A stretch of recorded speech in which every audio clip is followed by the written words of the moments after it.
Поглаварот на исламската верска заедница бара пари од државата во спротивно ќе ја повлечал забраната и ќе ги повикал верниците на молитва, објавија дел од медиумите.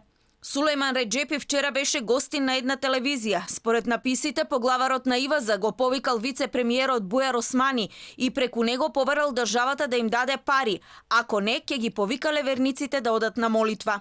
Јас го побарав нашиот дел, владата да биде внимателна што прави. Имаме повратен одговор во кој се вели дека барањето е прифатено и дека е испратено на разгледување во секторот за финансии на Министерството за економија. Денеска побарав од генералниот секретар Мирсат Јакупи да контактира со Бујар Османи, кој е член на кризниот штаб и вице-премиер, дали има нешто. Тој вели дека досега нема ништо. Ќе ги потсета малку поинаку со писмо, затоа што не дај Боже ние да ги суспендираме одлуките. Нема сила што ќе може да се бори против епидемијата, ви гарантирам. Тогаш тука ќе стане Бангладеш. Османи пак, како што ни рече во телефонски разговор, не ја сватил изјавата на Реджепи толку драматично. Вице-премиерот дури во одбрана на поглаварот на ИВАЗа. Изјавата му ја извадиле од контекст, ама па и секој имал право да бара помош. Македонија е секуларна држава. Како мислите државата да финансира верска заедница? На нив основен извор на финансирање им се верниците.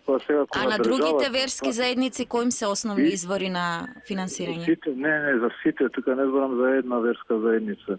Прашањето е кога вие барате од некого да почитува една мерка и тој поради тоа има последици за вработените таму, имаат право да бараат. Така да не мислам дека треба да се драматизира доколку и они бараат минимална плата. Бидејќи ако на вработените во рестораните им даваме минимална плата заради тоа што тие ги принудивме да ги затвараат и сепак треба да се обезбеди минимум основен приход за луѓето таму, мислам дека е легитимно и да се бара таква помош од било која верска заедница, но ви велам кој ќе биде одговорот на владата зависи од тоа кои се финансиските можности. Ова отвара дилема зошто државата да ги финансира верските заедници кога тие не плаќаат данок, не издаваат фискални сметки, а со тоа не го полнат буџетот. Тие се што заработуваат останува за нив и не ја поддржуваат државната каса.